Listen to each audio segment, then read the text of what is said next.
Oke, seperti yang tadi sudah saya sampaikan kepada PJMK, untuk malam ini adalah agenda presentasi permasalahan yang sudah saya kirim melalui PJMK kemarin. Jadi, data data yang saya kirimkan kepada PJMK kemarin itu adalah data asli di lapangan, data pilah asli di lapangan yang ketimpangan ya, suatu masalah di Desa X, di Desa Margopatut, Kabupaten Nganjuk. Di sana ada beberapa em, permasalahan. Sebenarnya banyak ya, ada permasalahan pernikahan dini, kemudian ada sekolah, lalu kemudian ada permasalahan lansia terlantar, dan lain sebagainya. Tapi yang saya kirimkan ada eh, beberapa saja,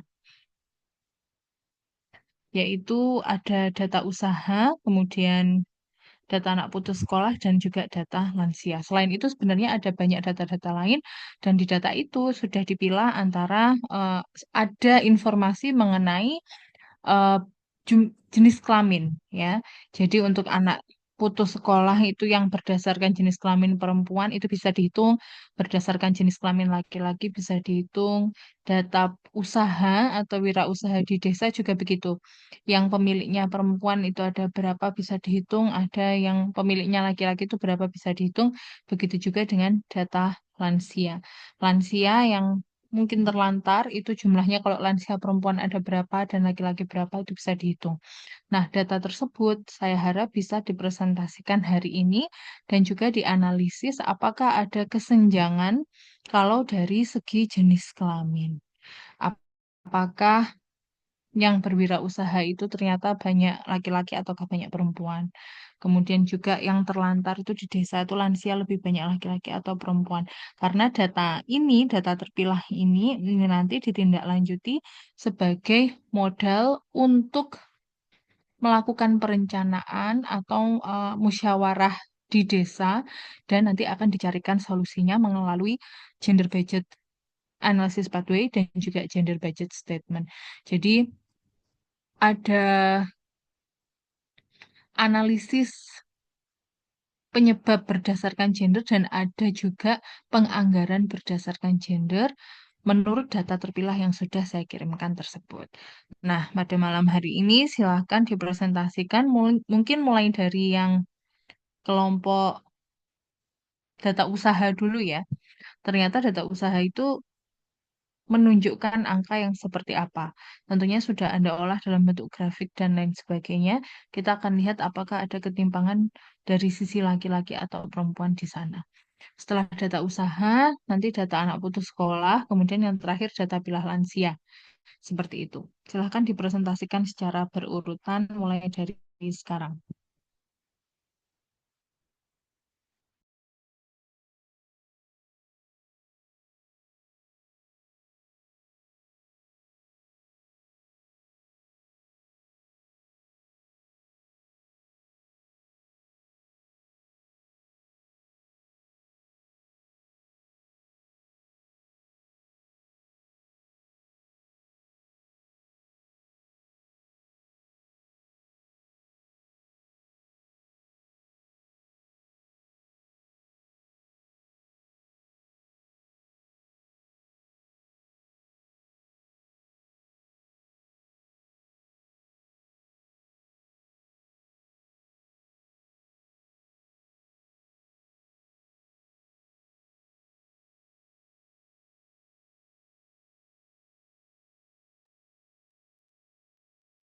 PJMK-nya bisa diatur untuk presentasi siapa dulu yang mewakili?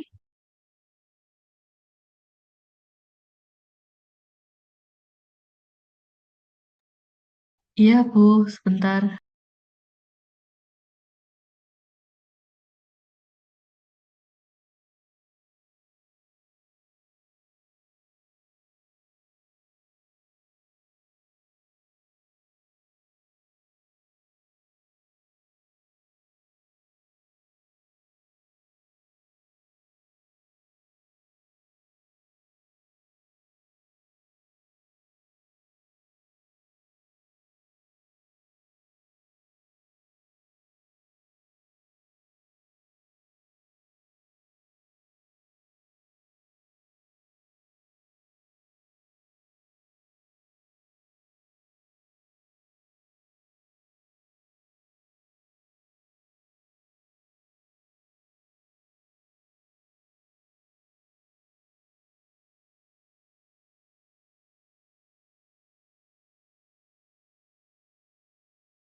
Silakan dilanjut, teman-teman.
Baik, Assalamualaikum warahmatullahi wabarakatuh. Selamat malam. Suara saya sudah bisa terdengar. Iya, udah. Sudah. Baik, saya perwakilan dari Terdengar. kelompok 3. Saya perwakilan dari kelompok 3 yang dengan saya sendiri, Sakina.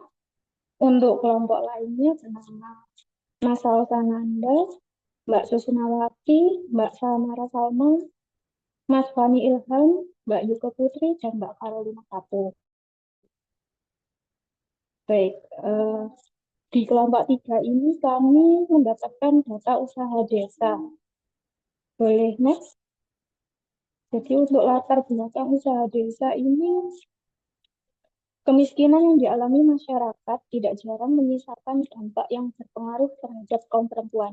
Sehingga salah satu kewajiban negara yang harus dipenuhi adalah dengan melakukan program pemberdayaan perempuan melalui kegiatan-kegiatan yang memprioritaskan partisipasi perempuan sebagai agen pembaru dalam proses politik, ekonomi, dan sosial. Kemitraan, kemitraan antara perempuan dan laki-laki dalam arti terjadinya perubahan sikap, perilaku, dan pengisian peran laki-laki dan perempuan di berbagai bidang. Usaha-usaha khusus yang dapat menghapus ketimpangan gender di berbagai tingkat. Penanggulangan masalah kemiskinan yang terjadi pada perempuan atau feminisasi kemiskinan telah menjadi agenda internasional. Ada dua alasan mengapa program pengentasan kemiskinan kepada perempuan miskin, terutama yang berperan sebagai kepala keluarga atau pencari nafkah, terutama keluarga perlu mendapatkan perhatian. Pertama, selain mengakhiri kemiskinan, dan perempuan juga menjadi bagian dari mengakhiri diskriminasi gender. Sebagian besar perempuan kepala keluarga berada dalam kemiskinan. Kedua, ketika seorang perempuan yang berperan sebagai kepala keluarga dan pencari nafkah utama tersebut dalam keadaan miskin, maka kemiskinannya itu akan menurun kepada anak-anak. Next.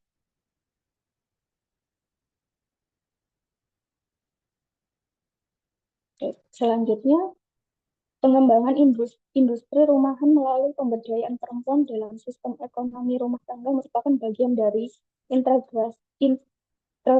integrasi agenda prioritas pemerintah dalam kabinet kerja.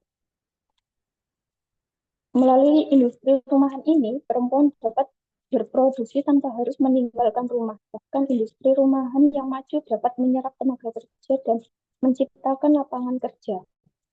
Usaha mikro kecil dan menengah atau yang biasa disebut dengan UMKM di Indonesia memiliki peran penting dalam perekonomian nasional, terutama dalam kontribusinya terhadap produk domestik bruto. Mengingat pentingnya peranan UMKM di bidang ekonomi, sosial, dan politik, maka saat ini pengembangan UMKM diberi perhatian cukup besar di berbagai belahan dunia. Usaha mikro kecil dan menengah mempunyai peranan yang strategis dalam pembangunan ekonomi nasional. Baik, next. Ini untuk analisa data yang kami dapat. Yang pertama adalah pengusaha di desa Margo Patut kebanyakan adalah didominasi dengan perempuan. Boleh next. Untuk data yang kedua adalah data usaha perempuan di desa Margo Patut kebanyakan adalah peracangan. Next.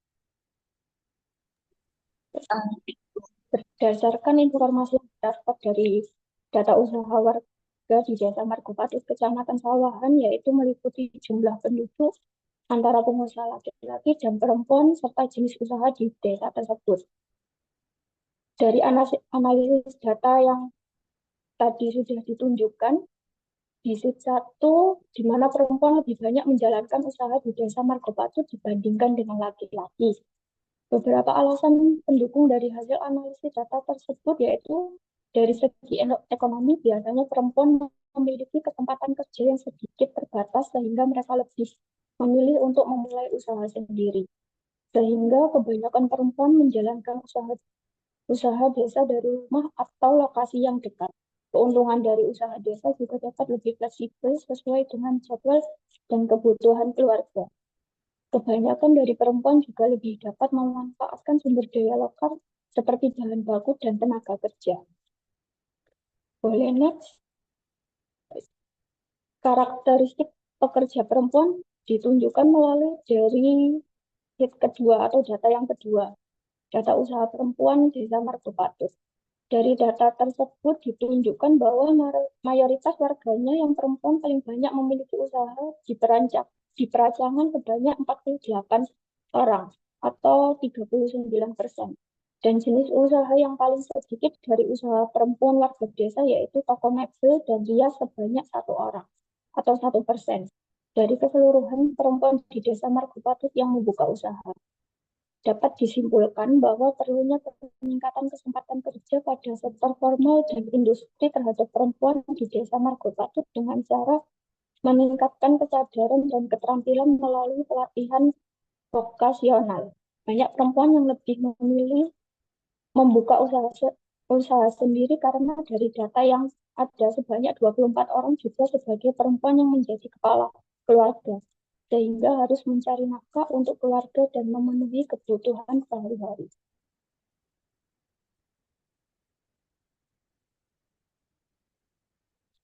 Baik, mungkin untuk selanjutnya bisa dilanjutkan dengan teman saya. Silakan. Apakah suara saya terdengar?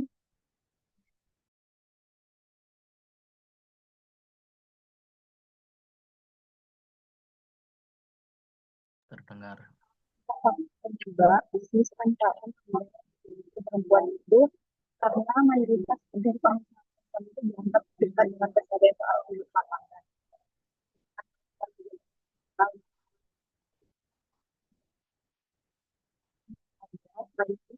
Buka usaha perusahaan atau hubungan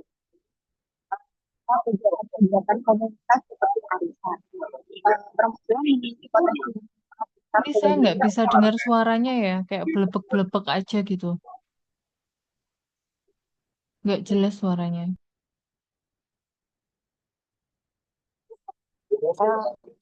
Baik, apakah suara saya terdengar ya, Bu? Nah, ini baru jelas.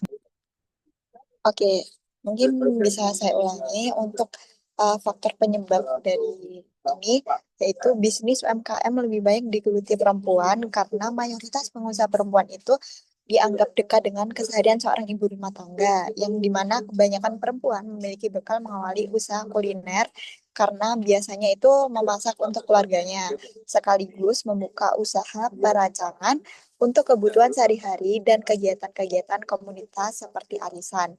Perempuan memiliki potensi besar sebagai wirausahaan, seperti kontribusi pada perekonomian, penyerapan tenaga kerja, hingga pengentasan kemiskinan. Next.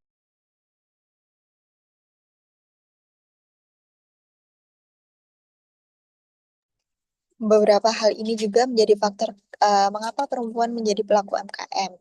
Yang pertama ada kemandirian.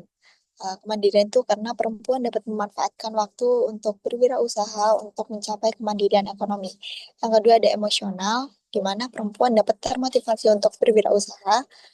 Yang ketiga ada pendidikan, pendidikan yang kurang dapat menjadi faktor pendorong perempuan lebih memilih untuk berwirausaha. Yang keempat, interaksi sosial, yang dimana perempuan dapat mempengaruhi orang-orang di sekitar untuk turut andil dalam inovasi dan perubahan yang dapat menghasilkan keuntungan. Yang terakhir, yang kelima, yaitu kesehariannya. Keseharian perempuan ini biasanya memiliki bekal mengawali usaha kuliner karena biasanya tuh seperti memasak untuk keluarga dan kegiatan-kegiatan komunitas lainnya. Di sisi lain juga membantu menambah kebutuhan ekonomi keluarga. Next. Solusinya ada sektor formal dan industri terhadap perempuan di desa Margo patut dengan cara satu, meningkatkan pengetahuan keterampilan melalui pelatihan vokasional, perlu adanya pelatihan-pelatihan tentang wirausaha, inovasi produk, manajemen, hingga pengetahuan tentang teknologi dan akses internet. Selanjutnya, dukungan finansial atau modal usaha. Selanjutnya, kerjasama dari berbagai pihak, baik itu swasta, perbankan, dan lembaga lainnya. Yang terakhir, perlu adanya wadah yang mengakomodasi kaum perempuan pekerja untuk lebih bisa berperan dalam bidang usaha. Misalnya, membuat organisasi usaha supaya kreativitas yang ada pada diri wanita pelaku usaha dapat tertampung dan terwujud.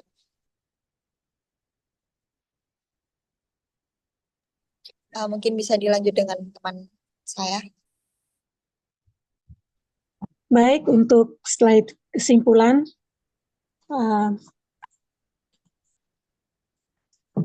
UMKM lebih banyak digeluti perempuan karena mayoritas pengusaha perempuan dianggap dekat dengan keseharian seorang ibu rumah tangga.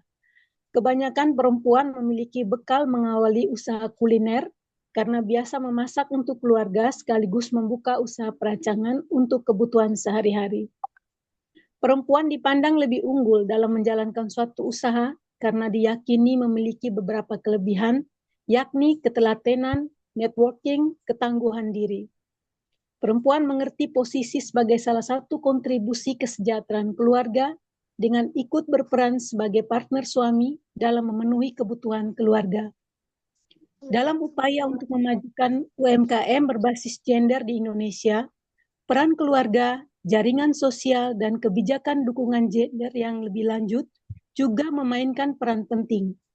Terbukti, peranan wanita pekerja yang ada di Indonesia telah memberikan kontribusi terhadap peningkatan kesejahteraan pada ekonomi keluarga dalam memenuhi kebutuhan akan sandang, pangan, dan papan. Adanya persamaan gender yang telah mengalami proses asimilasi natural dalam budaya lokal Indonesia telah memberikan harapan baru baik terhadap hak bagi kaum perempuan untuk mengambil keputusan dalam usaha yang ditekuni.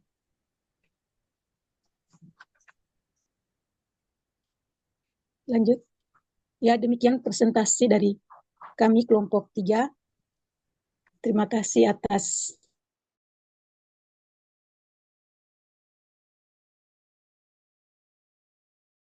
Langsung saya komentar ya. Tolong di back ditampilkan pada bagian grafiknya. Nah, sebenarnya yang mau saya minta itu adalah pada bagian tadi yang ada diagram ininya, nah, diagram pie-nya adalah analisa data sederhana ini saja. Kalau bisa diamati, satu slide yang sebelum ini, coba lihat. Nah, kita lihat ya, ini yang perlu disoroti bahwa kalau dari segi jenis kelamin, ternyata usaha laki-laki itu yang berwirausaha di desa ya. Laki-laki itu ada 16% dan 71%-nya adalah perempuan.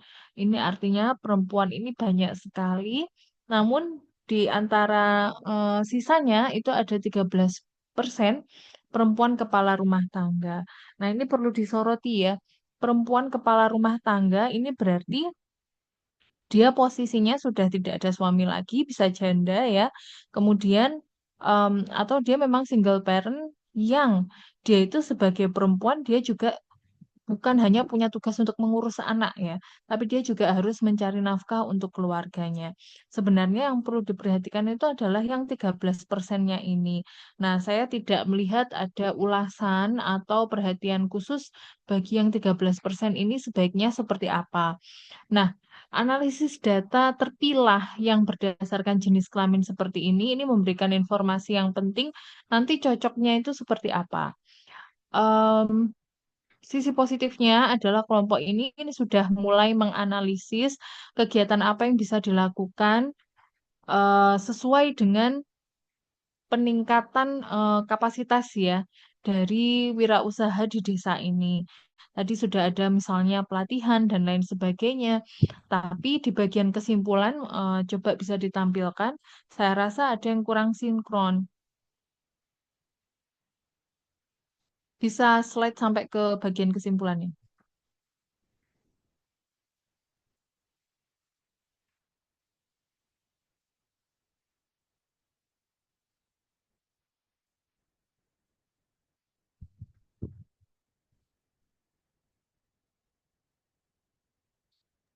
Izin Bu, slide sampai mana Bu? Kesimpulan. Yang bagian simpulan atau solusi tadi loh yang belakang. Nah, ini solusi ini. Solusi, meningkatkan pengetahuan keterampilan melalui pelatihan vokasional. Oh, terus ini, perlunya peningkatan kesempatan kerja pada sektor formal. Nah, saya tidak mengerti kenapa ada solusi justru eh, harus dibuka kesempatan kerja pada sektor formal ini kepada siapa yang dimaksud. Nah, harusnya kalau solusi berdasarkan data terpilah, itu ditujukan kepada data jenis kelamin apa? Apakah ini khusus untuk perempuan, harus dibuka kesempatan kerja di sektor formal, atau laki-laki? Nah, ini berdasarkan data, itu solusinya harusnya muncul jenis kelaminnya. Tapi saya tidak melihat bahwa peningkatan kesempatan kerja di sektor formal itu jadi salah satu solusi yang cukup apa namanya, yang cukup signifikan dan penting gitu ya. Formal itu berarti contoh usaha yang dilakukan kalau segi apa namanya ekonomi formal itu contohnya adalah misalnya pekerja industri pabrik yang terikat kontrak gitu ya. Guru, kemudian dokter, PNS, pegawai bank. Nah, itu adalah pekerja-pekerja di sektor formal. Saya tidak yakin bahwa orang-orang yang berada di non-formal itu mampu untuk masuk ke pekerjaan di sektor formal ini. Kenapa mereka lebih memilih banyak di sektor informal untuk perempuan itu sebenarnya kan sudah dituliskan ya analisisnya ya. Karena memang mereka itu memilih pekerjaan yang bisa untuk disambi dengan pekerjaan rumah, sehingga tidak perlu ada kontrak, tidak ada jam kerja yang mengikat, dan lain sebagainya. Jadi menurut saya solusinya tentu saja bukan membuka peningkatan kesempatan kerja di sektor formal, justru malah tidak fleksibel kehidupannya.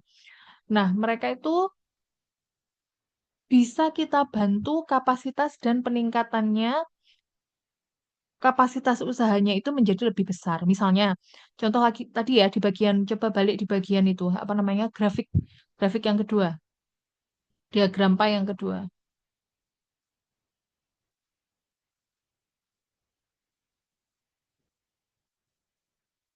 Nah, ini kan ada macam-macam. 39% itu peracangan paling banyak.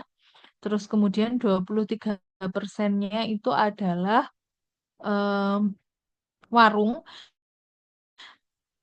Dan sisanya yang 15% ini adalah pedagang. Kita upkan saja apa yang sudah dilakukan atau yang sudah dirintis oleh perempuan-perempuan di desa ini, itu saja yang lebih dikembangkan. Misalnya untuk usaha peracangan, membantu permodalan, untuk bisa apa namanya menyediakan barang-barang yang biasanya diminta oleh warga tapi belum bisa disediakan. Nah, seperti itu. Terus misalnya kalau apa namanya pedagang atau di bagian peracangan itu hanya menjual sembako dan lain sebagainya, kita ajari dia untuk bisa top up pulsa atau misalnya apa namanya jadi agen pembayaran Shopee atau lain sebagainya. Nah, itu bisa mengembalikan fungsi toko kelontong dengan lebih maksimal lagi. Seperti itu. Jadi, apa yang sudah dia lakukan, kita bantu saja supaya lebih besar dan sukses. Misalnya pedagang juga seperti itu. Pedagang ini dia perlu di-up di apanya, misalnya pemasaran yang lebih luas dan lain sebagainya itu bisa dilakukan melalui pelatihan-pelatihan informal seperti tadi. Jadi yang kegiatan yang sudah ada ini jangan ditinggalkan, terus kemudian mereka disuruh masuk ke sektor formal ya jangan. Yang sudah dirintis ini justru disupport dan dibantu dikembangkan dengan pelatihan-pelatihan yang relevan dan sebagainya. Kemudian apa namanya? Warung seperti itu ya, itu juga mungkin bisa dibantu untuk upkan. Beberapa warung itu kan memang misalnya ya ada warung makanan yang menjual makanan tertentu dan itu sangat khas, misalnya lodeh deso gitu. Lodeh desonya dikontenkan, semakin diviralkan, misalnya lodeh sorwit nongko atau apa kayak gitu-gitu ya. Bisa dibrandingkan sehingga peminatnya atau apa namanya pembelinya bisa semakin luas. Itu bisa dilakukan. Terutama nanti bisa menarik apa namanya perempuan-perempuan yang peka tadi, kepala keluarga tadi itu juga bisa masuk di sektor itu menjadi lebih banyak lagi. Nah, itu yang bisa dilakukan. Saya rasa seperti itu. Dan nanti setelah analisis ini, kita akan memasukkan ya data terpilah ini ke dalam format gender analysis pathway. Jadi nanti lebih bisa difokuskan lagi pada siapa sasaran kita ini, apakah kepada laki-laki atau perempuan. Tapi nanti saya jelaskan dulu setelah presentasinya kelompok 2 selanjutnya. Silakan lanjut untuk kelompok 1 yang kelompok 2 ya. Terima kasih Bu untuk koreksinya. Nganter kue ya. Tadi tak lagi. Oh, nyampe maaf tadi kuliah. Ya. Nah, ini jadi satu emang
Baik, Assalamualaikum warahmatullahi wabarakatuh. Selamat malam.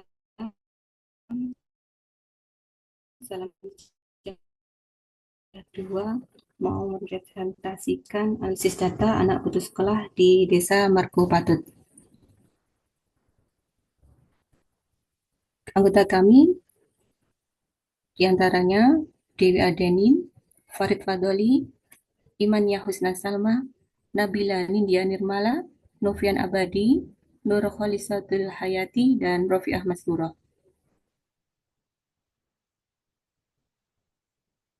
Pengertian gender adalah perbedaan antara laki-laki dan perempuan dalam peran, fungsi, hak tanggung jawab, dan perilaku yang dibentuk oleh tata nilai sosial, budaya, dan adat istiadat dari kelompok masyarakat yang dapat berubah menurut waktu serta kondisi setempat.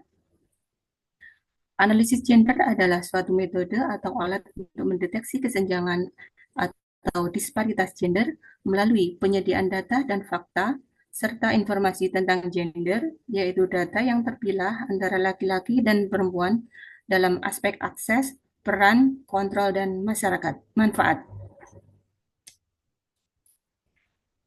Dengan demikian, analisis gender adalah proses menganalisis data dan informasi sistematis tentang laki-laki dan perempuan untuk mengidentifikasi dan mengungkapkan kedudukan, fungsi, peran, dan tanggung jawab laki-laki dan perempuan, serta faktor-faktor yang mempengaruhi.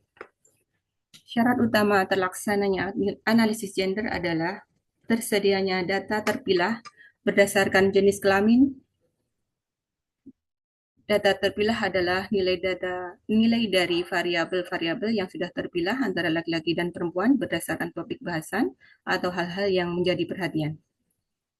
Next. Manfaat analisis gender diantaranya membuka wawasan dalam memahami suatu kesenjangan gender di daerah pada berbagai bidang dengan menggunakan analisis baik secara kuantitatif maupun kualitatif.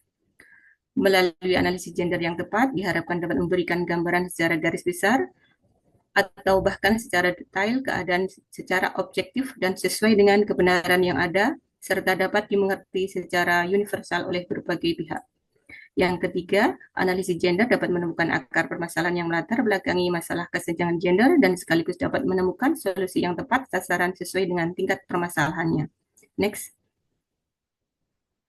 Tujuan analis gender diantaranya mengidentifikasi dan memahami peran, tanggung jawab, dan hubungan antara laki-laki dan perempuan dalam masyarakat, mengenali dan mengatasi ketimpangan gender, meningkatkan kesetaraan dan keadilan gender, mengidentifikasi stereotip dan bias gender, dan mengurangi kekerasan dan diskriminasi terhadap perempuan.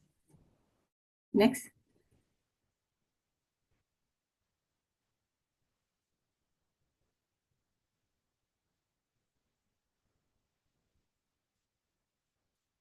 Berikut istilah analis gender meliputi akses, peran, kontrol, manfaat, indikator, kegiatan produktif, kegiatan reproduktif, dan kegiatan masyarakat.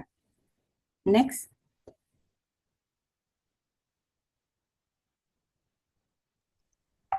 Selanjutnya akan diteruskan oleh teman saya. Berikut untuk data anak putus sekolah di Desa Margo Patut, terdapat 20 nama siswa dengan alamat, usia, jenis kelamin, pendidikan terakhir, dan keterangan alasan putus sekolah. Next. Dari data tersebut, kita analisa data berdasarkan alamat dari Dusun Lugur Gwigi terdapat 35%, Joho 15%, Broto 20%, Petung Ulung 20%, Bangun 10%. Next.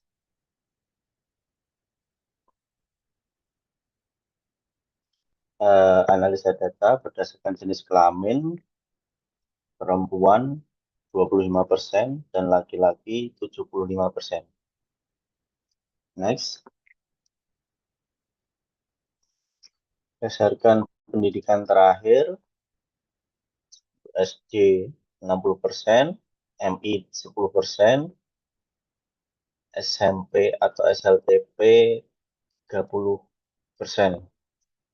Next. Data anak berdasarkan usia tidak diketahui 35%, 12 sampai dengan 15 45%, 16 sampai dengan 18 15%, lebih dari 19 tahun 5%. Next.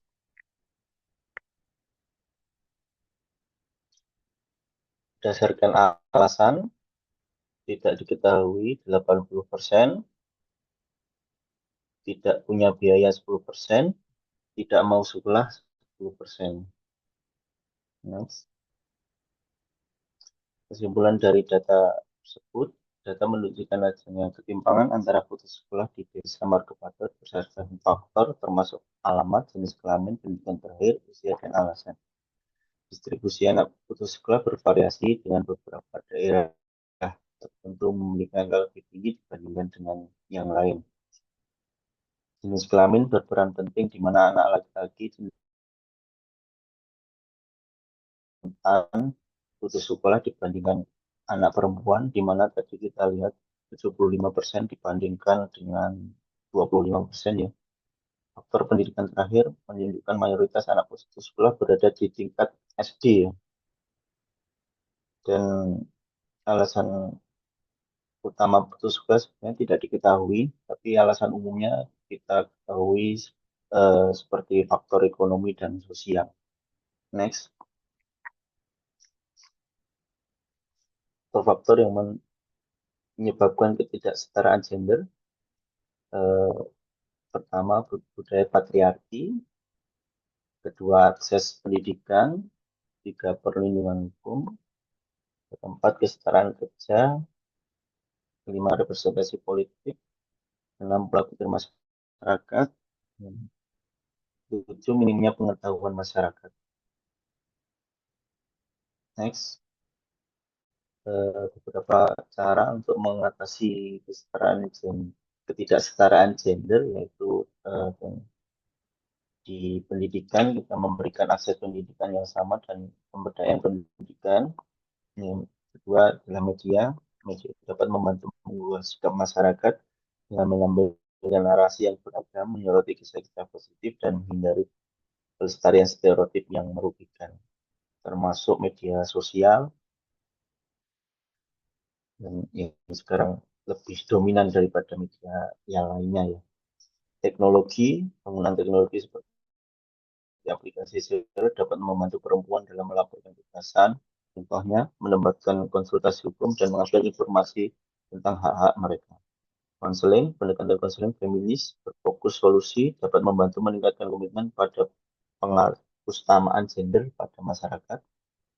Yang selanjutnya yaitu peran keluarga, suami istri yang berbeda dapat mengupayakan mencapai kesetaraan gender dalam keluarga dengan berbagai tugas rumah tangga, berkomunikasi secara terbuka, menghargai perbedaan dan membangun hubungan yang sehat.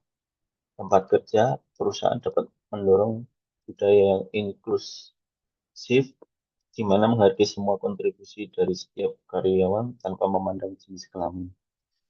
Selanjutnya, pencegahan kekerasan, pekerjaan pemuda dan aktivisme hak asasi manusia dapat memberikan kontribusi penting terhadap upaya pencegahan dan kekerasan berbasis gender. Next. Terima kasih. Demikian presentasi dari kelompok 2.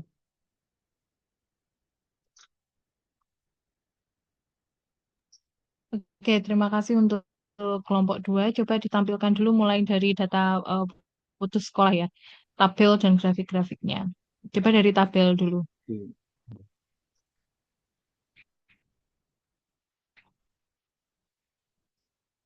Nah, ini adalah data anak putus sekolah di Desa Margopatut.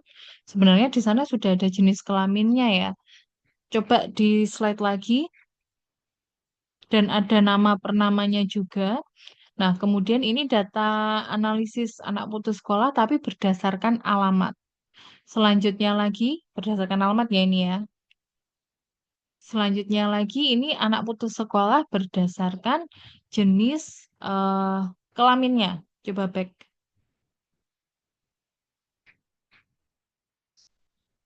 Nah, kalau kita lihat, ternyata lebih banyak mana yang putus sekolah, laki-laki atau perempuan? Laki-laki.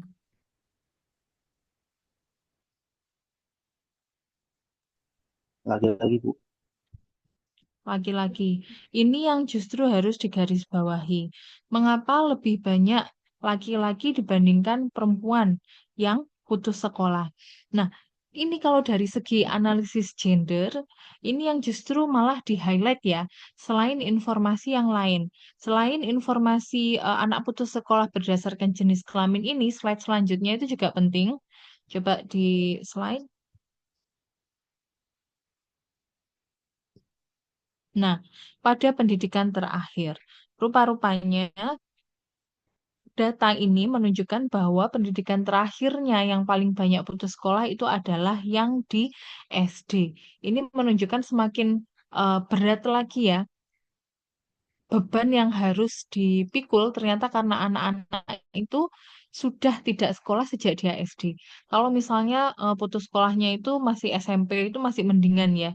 Terus kemudian kalau misalnya dia bisa lanjut SMA itu juga lebih bagus lagi. Tapi kalau sudah SD saja sudah putus sekolah, ini kan berarti dia dihadapkan pada beberapa kemungkinan. Kalau dia sudah di SD saja sudah tidak sekolah, nanti bisa lari ke dua hal. Yang pertama, mungkin dia akan masuk ke dalam dunia kerja, yang mana itu namanya ada pekerja anak karena masih usia SD. Kemudian yang kedua, nanti kalau perempuan ditakutkan dia akan segera menikah. Jadi terjadilah pernikahan anak. Itu adalah efek dari anak putus sekolah di desa ini. Dan kalau jumlahnya banyak dan itu nanti apa namanya pernikahan yang dini itu biasanya juga menghasilkan cenderung menghasilkan lebih banyak anak, kemudian pekerjaan dan juga status ekonominya biasanya tidak terlalu mapan. Nah, ini akan menimbulkan beban di masyarakat dan beban bagi keluarganya sendiri serta dirinya sendiri. Nah, itu tidak diharapkan. Efek-efek semacam ini bisa juga dimasukkan di dalam analisis.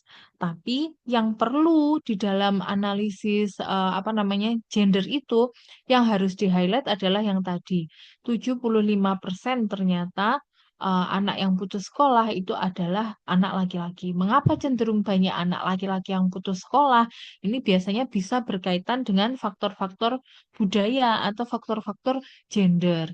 Misalnya, anak laki-laki itu dianggap sebagai pengganti ayah, sebagai pencari nafkah, sehingga dia dulu yang harus mengorbankan pendidikan untuk menjadi tulang punggung keluarga. Nah, itu kan sebenarnya juga efek dari budaya ya, itu bisa dimasukkan.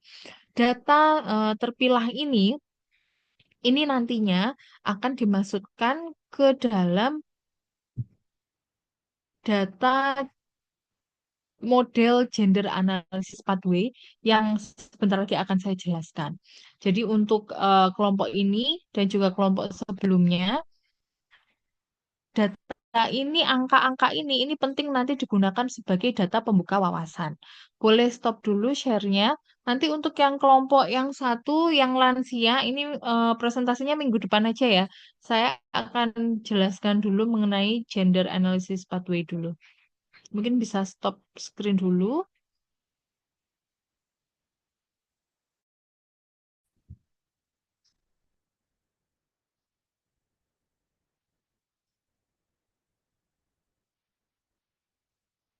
Karena saya ganti yang mau share screen ya, mungkin bisa stop share.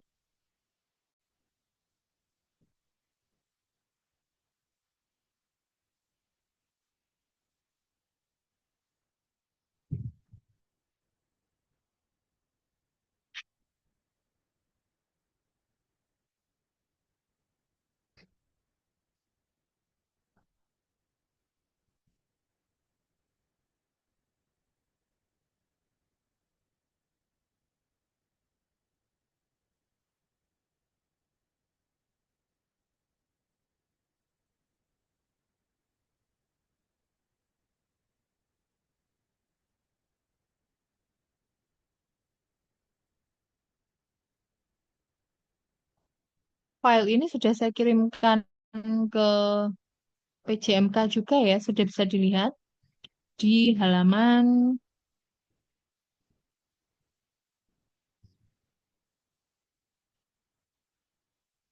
23, pembahasan mengenai pengenalan analisis gender atau model gender analysis pathway. Nah, gender analysis pathway ini diberikan kepada seluruh aparatur pemerintahan, kemudian tujuannya mereka itu nanti bisa membuat analisis yang bisa digunakan untuk membantu perencanaan dalam pengaruh utamaan gender di setiap program-programnya. Nah, ada 9 langkah yang harus dilakukan dalam gender analysis pathway ini, dan ini disederhanakan dalam bentuk tabel-tabel. Ya, ini nanti bisa dibaca sendiri. Jadi ada langkah-langkah. Yang pertama, di tahap 1, langkah-langkah GAP itu memilih kebijakannya terlebih dahulu, kemudian menyajikan data, kemudian mengenali faktor kesenjangan gender itu apa. Nanti saya mau langsung terjun ke ininya ya, contohnya aja ya.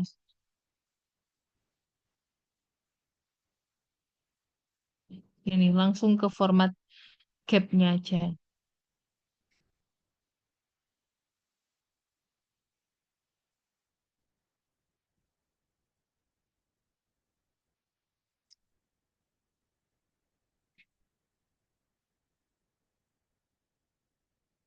Nah, untuk GAP sendiri, ini yang pertama harus dilakukan, dipilih dulu kebijakan atau programnya apa, atau kegiatan yang akan dianalisis apa.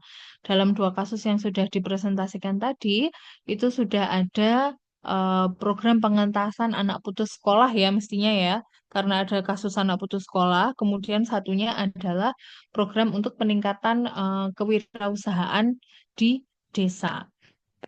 Nah, untuk langkah 1, ini kebijakan atau programnya silakan dituliskan. 1, misalnya ya, penurunan angka putus sekolah di Desa Margopatut.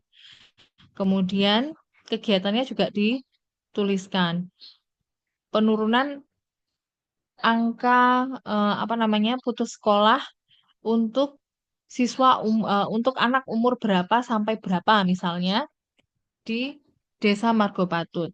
Dan tujuannya untuk menurunkan angka anak putus sekolah sampai 0 misalnya ya. Nah, ini nanti ada data pembuka wawasannya atau data terpilahnya.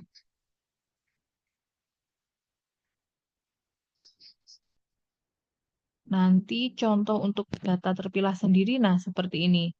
Misalnya kebijakan programnya tadi ya adalah apa namanya pengentasan anak putus sekolah. Nah, ini data pembuka wawasannya atau data terpilahnya bisa ditulis di sini. Jadi jumlah anak yang putus sekolah itu laki-lakinya berapa, yang perempuan berapa. Kemudian apakah akses terhadap partisipasi, kemudian akses partisipasi, kontrol dan manfaatnya bagaimana. Kalau menurut akses sebenarnya baik laki-laki maupun perempuan itu bisa mengakses sekolah ya, bisa sekolah SD, bisa SMP, bisa SMA, bisa MI dan lain sebagainya. Namun jumlah anaknya yang sekolah di desa itu berapa persen, yang tidak sekolah berapa persen, dan dari yang tidak sekolah itu yang perempuan berapa persen, yang laki-laki berapa persen. Itu dipresentasikan sehingga kita tahu yang mana yang lebih banyak prosentasenya atau prevalensinya yang sekolah dan tidak sekolah atau dia putus sekolah. Seperti contohnya ini ya, kalau di dalam contoh program ini tuh em, Dinas Pendidikan itu tuh ingin meningkatkan jumlah guru yang yang menerima sertifikasi guru gitu. Karena ternyata hasil dari analisis datanya jumlah guru itu sebenarnya lebih banyak perempuan, tapi jumlah guru yang ternyata mengikuti PLPG itu lebih banyak laki-lakinya dibandingkan perempuannya. Dan yang tersertifikasi juga seperti itu, yang menerima sertifikasi 50% laki-laki dan perempuan hanya 15%-nya saja. Dan yang lolos untuk persyaratan sertifikasi ini juga ternyata lebih banyak perempuannya. Jadi ada ketimpangan-ketimpangan tertentu dan juga untuk pengawas PNS dan lain sebagainya itu dicek gitu ya jumlahnya ya, laki-lakinya sampai sampai 600 orang, perempuannya 400 orang. Jadi guru itu banyak, tapi ketika sudah sampai menjadi pengawas, kemudian PNS dengan eselon gitu ya, itu ternyata perempuan itu jauh lebih sedikit dan laki-laki lebih banyak. Ini pengen ditingkatkan, maksudnya oleh Dinas Pendidikan baik laki-laki maupun perempuan itu supaya bisa semuanya juga jadi pengawas gitu. Pengawas jangan banyak laki-laki aja, perempuan itu juga kalau bisa lebih banyak juga jadi pengawas. Kemudian yang jadi PNS untuk eselon 2 itu juga lebih apa namanya mau ditingkatkan, yang perempuan tidak sesedikit yang laki-laki.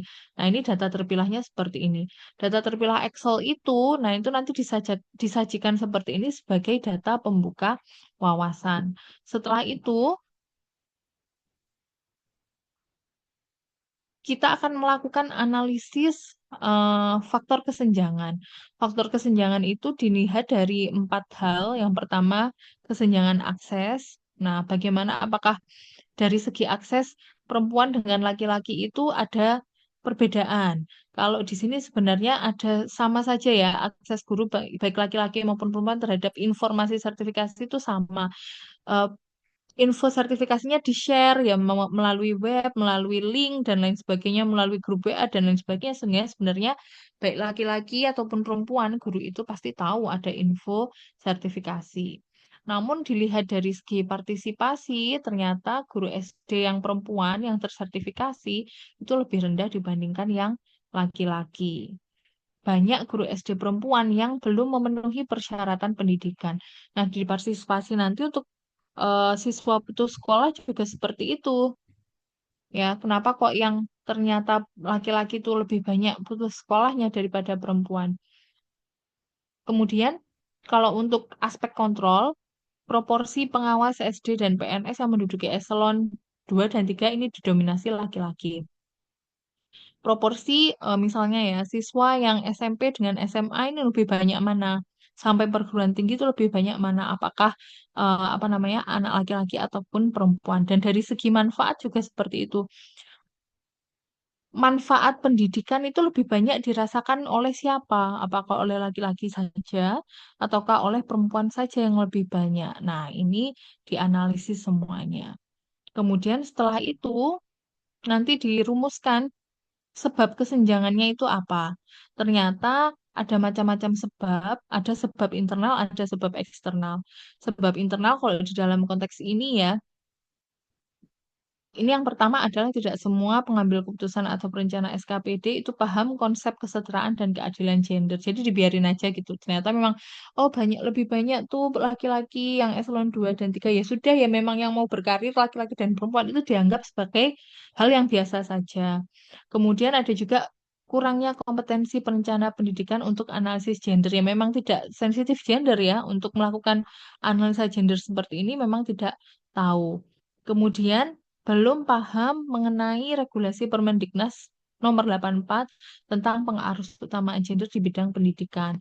Jadi harus ada di setiap unit kerja bidang pendidikan itu integrasi gender di dalamnya itu harus ada termasuk juga sampai pengajarnya itu kadang orang juga tidak tahu. Terus kemudian kesenjangan eksternalnya juga seperti itu. Kita melihat kalau dari segi eksternal apa ya, dari masyarakat itu apa? Ternyata ini masih ada anggapan yang kuat di masyarakat bahwa pengembangan karir laki-laki ini lebih utama dibandingkan perempuan karena laki-laki itu adalah pencari nafkah utama, sedangkan perempuan hanya pencari nafkah tambahan. Jadi kalau jadi guru ya udahlah santai aja jadi guru gitu ya, nggak usah tinggi-tinggi jadi penilai, pengawas dan lain sebagainya. Nanti beban kerjanya berat, meninggalkan banyak keluarga, sering meninggalkan keluarga. Jadi bapaknya aja deh, nggak usah ibunya misalnya. Nah, ini bisa juga seperti itu. Kemudian dilanjutkan dengan reformasi tujuan. Jadi awalnya kalau tujuannya itu ingin meningkatkan jumlah guru SD yang memenuhi kriteria lulus sertifikasi, kalau sudah masuk ke dalam format gender analysis pathway itu harus ada bunyi seperti ini. Meningkatnya jumlah guru SD yang mampu memenuhi kriteria lulus sertifikasi baik perempuan maupun laki-laki. Jadi ini loh, jenis kelaminnya tuh dikeluarkan ini di tujuannya. Jadi kalau yang awal itu masih belum ada apa namanya tujuan yang jelas menyasar ke jenis kelamin apa, tapi kalau sudah masuk ke dalam format gender analysis pathway itu harus dituliskan. Kalau tadi itu ternyata banyak anak laki-laki yang putus sekolah, ya berarti menurunkan tingkat putus sekolah anak khususnya jenis kelamin laki-laki. Misalnya seperti itu. Nah, setelah itu ada rencana aksinya. Rencana aksinya ini bisa sosialisasi sertifikasi, bimbingan teknis, dan lain sebagainya. Nah, ini ada lokakarya, terus kemudian pengadaan media komunikasi dan edukasi, dan lain sebagainya. Nah, Anda juga seperti itu. Nanti kalau misalnya eh, rencana aksi untuk menurunkan angka anak putus sekolah, misalnya ya, membuat beasiswa atau membuat apa namanya, memberikan beasiswa putra daerah atau menggalang dana di masyarakat atau memberikan pendampingan atau misalnya mengadakan atau mengajukan kejar paket C dan lain sebagainya supaya apa namanya pendidikannya bisa dilanjutkan itu bisa dijadikan rencana aksi dan nanti di step ke-8-nya setelah rencana aksinya itu ada indikator ya atau capaian outputnya. Jadi mau menurunkan sampai berapa sih? Apa menurun setengahnya, misalnya 50%-nya, atau mau menurun 25%-nya. Nah, itu bisa dituliskan di output dan outcome-nya. Seperti itu. Jadi, tugas selanjutnya setelah Anda melakukan analisis data berdasarkan gender atau data terpilah itu, Anda perlu memasukkan ke dalam format tabel gender analysis pathway ini mengikuti step 1 sampai dengan step 9 dari halaman 23 sampai dengan halaman 49 ini ya penjelasannya. Nah, selanjutnya silakan analisis-analisis yang sudah dimasukkan tadi itu bisa dijadikan apa namanya bahan untuk dimasukkan di kajian eksternal maupun internal. Jadi tugas selanjutnya adalah data yang tadi sudah Anda formulasikan, sudah Anda analisis menjadi diagram dan tabel, itu dijadikan data pembuka wawasan dan dimasukkan ke dalam model gender analysis pathway seperti ini, tinggal mengikuti step 1 sampai dengan 9. Kalau misalnya Anda bingung, seperti apa ya Bu contohnya kalau di apa namanya kasus yang lain, ya, itu Anda bisa melihat di website ini. Bentar, saya share screen dulu.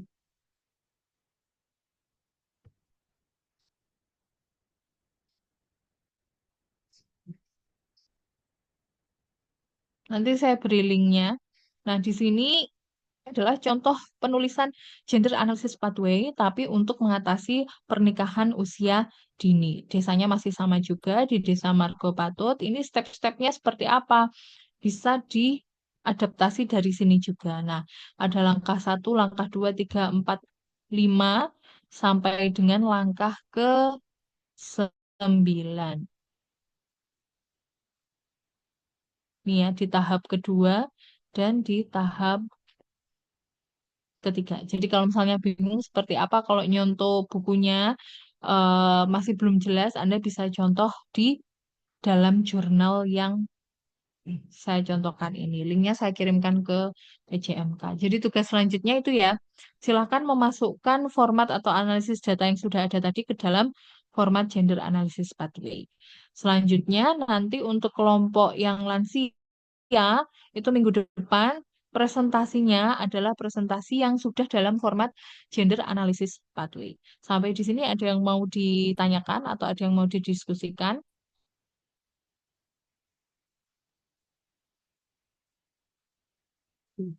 Tintanya Bu. Belum ada? Izin bertanya Bu. Oh ya. Minggu depan bentuknya PPT ya? Bentuknya Word saja ya. Presentasi by Word saja, enggak usah PPT.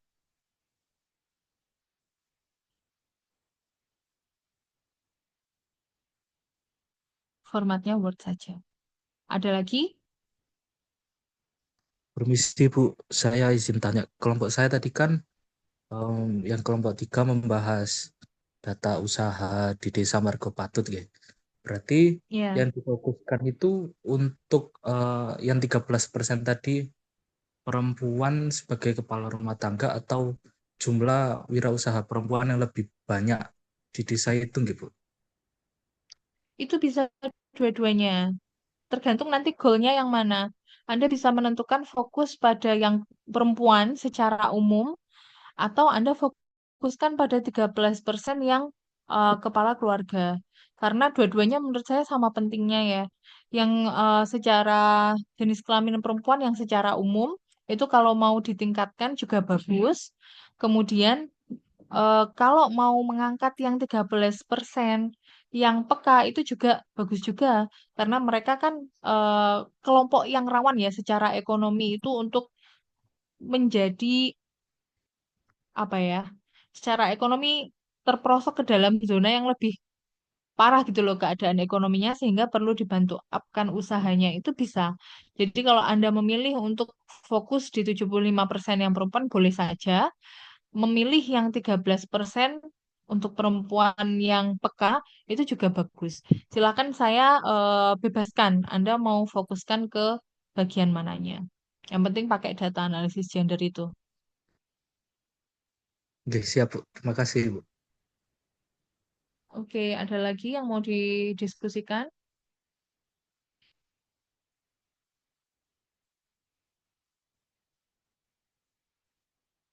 Kalau tidak ada, nanti ini ya, kita lanjutkan pertemuan selanjutnya lagi ya.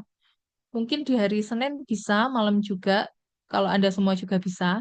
Karena kayaknya kurang satu lagi pertemuannya, 3 kali pertemuan dan 1 kali UTS mungkin ya. 4 kali saya itu yang 1 UTS kayaknya. Terus kemudian yang 3 adalah pertemuan materi. Kalau tidak salah sih begitu. Jadi nanti untuk minggu depan adalah presentasi bentuk gender analysis pathway dari kelompok yang belum presentasi hari ini. Kemudian dilanjutkan dengan penyampaian materi untuk gender budget analysis. Jadi setelah ini sebenarnya masih ada step lagi gender budget analysis. Nanti yang berhubungan langsung dengan berapa besarnya uangnya itu di step selanjutnya lagi. Ada tahap selanjutnya lagi. Begitu, masih ada yang mau didiskusikan atau ada yang mau ditanyakan?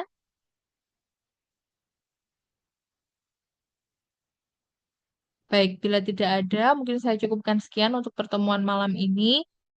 Kita bertemu lagi untuk pertemuan selanjutnya. Nanti info melalui PJMK ya. Selamat malam, selamat beristirahat. Assalamualaikum